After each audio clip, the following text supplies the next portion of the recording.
IKP విఓఏల సమస్యలపై తెలంగాణ రాజ్యాధికార party Adilabad జిల్లా అధ్యక్షులు తాళ్ల రవీందర్ మండిపడ్డారు. గ్రామీణ మహిళల ఆర్థిక సాధికారత కోసం శ్రమిస్తున్న విఓఏల పరిస్థితి దయనీయంగా మారిందని ఆవేదన వ్యక్తం చేశారు. వారి జేఏసీ ఆందోళనకు సంపూర్ణ మద్దతు ప్రకటించారు. విఓఏలను సెర్ప్ ఉద్యోగులుగా గుర్తించి 20,000 కనీస వేతనం, 20 లక్షల రూపాయల బీమా సౌకర్యం కల్పించాలని డిమాండ్ చేశారు. ప్రభుత్వం స్పందించి జీవో 58ను సవరించకపోతే ఆదిలాబాద్ జిల్లా కేంద్రంగా తానే స్వయంగా నిరవధిక నిరాహార దీక్షకు దిగుతానని తాళ్ల రవీందర్ హెచ్చరించారు.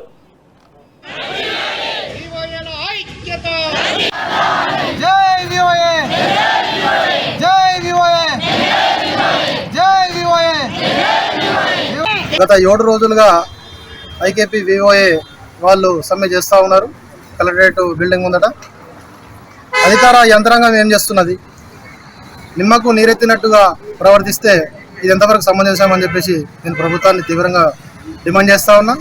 వాళ్ళ డిమాండ్లు మొత్తం కూడా న్యాయపరమైనటువంటి డిమాండ్లు మొత్తం కూడా ప్రభుత్వం వెంటనే పరిష్కరించవలసిందిగా కోరుతా ఉన్నాం. ఒకవేళ వారి డిమాండ్లను నెరవేర్చకపోతే ఇదే కలెక్టరేట్ బిల్డింగ్ ముందట వీళ్ళతో సహా నిరవధిక నిరాహార దీక్షను కూడా పూనుకుంటా అని చెప్పేసి ఈ సభాముఖంగా మీడియా మిత్రుల ముందట మేము చెప్తా ఉన్నాము.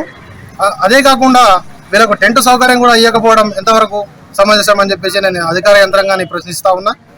కాబట్టి తెలంగాణ రాష్ట్ర ప్రభుత్వం ఎన్నికలకు ముందు ఐకేపీ విఓ వాళ్లకు ఎన్నికల మేనిఫెస్టోలో పెట్టిన విధంగా వాళ్ళ న్యాయమైన డిమాండ్లు వారు అడుగుతున్న తప్ప వేరే అడుగుతలేరు. వాళ్ళ డిమాండ్లను నెరవేర్చాల్సిన పూర్తి బాధ్యత ప్రభుత్వం మీద ఉంది. కాబట్టి వెంటనే వీళ్ళనంత త్వరలో కమిటీ వేస్తారా ఏమేస్తారా మాకు సంబంధం లేదు, కానీ వీళ్ళ న్యాయమైన డిమాండ్లను మాత్రం నెరవేర్చాల్సిందిగా మా తెలంగాణ రాజ్యాధికార పార్టీ తరఫున డిమాండ్ చేస్తాం.